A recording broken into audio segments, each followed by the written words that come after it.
Assalamualaikum warahmatullahi wabarakatuh. Sahabat pena Islam, setiap manusia dibekali sifat manusiawi, yaitu bisa berbuat kebenaran dan kesalahan. Bagaimana dengan seorang nabi? Sebagian dari kita mungkin menganggap bahwa nabi tak pernah melakukan kesalahan. Namun, ternyata ada juga nabi yang melakukan kesalahan karena malas dalam berdakwah lantaran umatnya tak mau mendengar. Siapakah beliau? Lalu apa yang terjadi? Simak ulasannya dengan menonton video ini hingga akhir.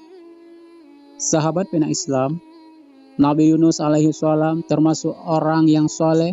Sejak sebelum diangkat menjadi nabi dan rasul, beliau memang seorang ahli ibadah yang tekun. Ia termasuk orang yang lurus, namun ada kelemahannya, yaitu mudah hilang harapan. Ia telah mengajak kaumnya menyembah Allah dan meninggalkan penyembahannya terhadap berhala, meninggalkan kemaksiatan dan kedurhakaan. Namun di antara sekian banyak kaumnya itu, hanya 2 orang yang mau mengikutinya. 2 orang itu adalah Rubil dan Tanuh. Rubil seorang yang alim dan bijaksana, sedangkan Tanuh seorang yang tenang dan sederhana. Sahabat pena Islam, kemudian Nabi Yunus meninggalkan kaumnya.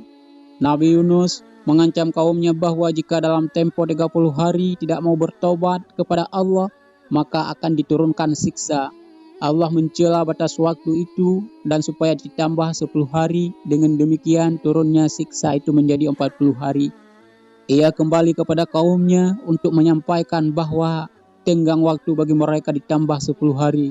Selepas itu mereka akan disiksa, tetapi kaumnya tidak mau menggubrisnya. Mereka malah berani menunggu datangnya siksa itu. Nabi Yunus alaihissalam putus asa atas kebanggalan kaumnya. Ia pergi meninggalkan mereka. Setelah 40 hari, tiba-tiba muncul awan gelap di pagi hari. Bertambah siang, mereka melihat cahaya merah seperti api hendak turun dari langit. Mereka ketakutan, berbondong-bondong mencari Nabi Yunus, tetapi tidak ketemu. Tak seorang mengetahui tempatnya. Lalu mereka bertobat dan menjalankan ajaran Nabi Yunus, maka siksa tak jadi diturunkan.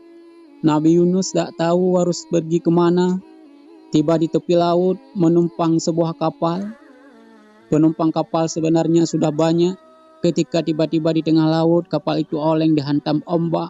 Semua perbekalan sudah dikurangi, namun kapal tetap oleng.